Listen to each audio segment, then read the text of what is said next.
Sam Pitroda जी ने जो है इनहेरिटेंस टैक्स की बात की, जो हम लोगों की जमा पूंजी है, जब हम अपने लोग पूरा बचाते हैं अपने फैमिली के लिए, जब हम उसको अपने आने वाली जनरेशन को देंगे तो उस पर भी टैक्स लगेगा और ये टैक्स बहुत बड़ा टैक्स हो सकता है।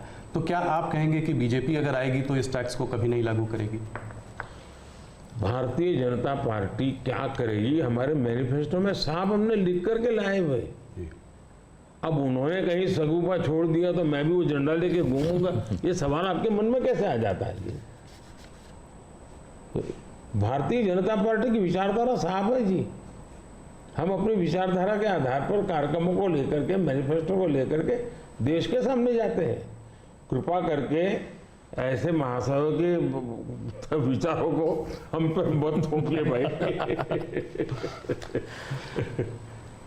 मोदी जी, राहुल गांधी ने एक बात और कही है, वो कहते हैं कि जब वो सरकार अगर उनकी आएगी तो वो एक नेशनल एक्सरे कराएंगे। इसी से जुड़ा सवाल है, इसीलिए मैं पूछना चाह रहा हूँ, एक नेशनल एक्सरे कराएंगे।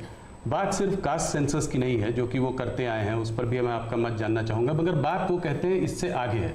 बात कास्ट की नहीं, बात जस्टिस की है। और वो कहते हैं कि हम जो है एक सोशियो इकोनॉमिक सर्वे लाएंगे, एक इंस्टीट्यूशनल सर्वे लाएंगे और उसमें देखेंगे कि किसके पास किस जाति और किस उस वर्ग के पास क्या है, कितना धन है, कितनी इंस्टीट्यूशंस में भागीदारी है, और उसके बेसिस पर हम इस पूरे सिस्टम को रीडिस्ट्रीब्यूट करेंगे।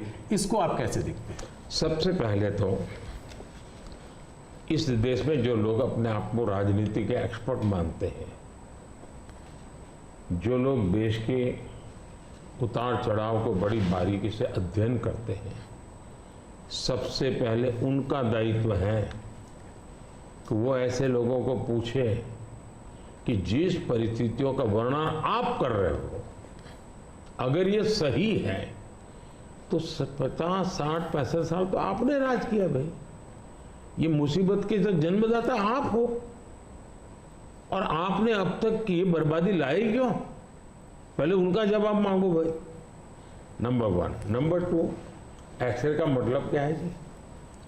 मतलब हर परिवार में जाना, घर घर छापा मारना, अगर किसी अनाज के डिब्बे में किसी महिला ने अपने गहने छपा के रखे हैं उसको भी एक्सरे किया जाएगा, उनके गहने ले लिए जाएंगे, जमीनों का हिसाब किताब किया जाएगा और फिर उसको रिडिस्ट्रीब्यूट करेंगे।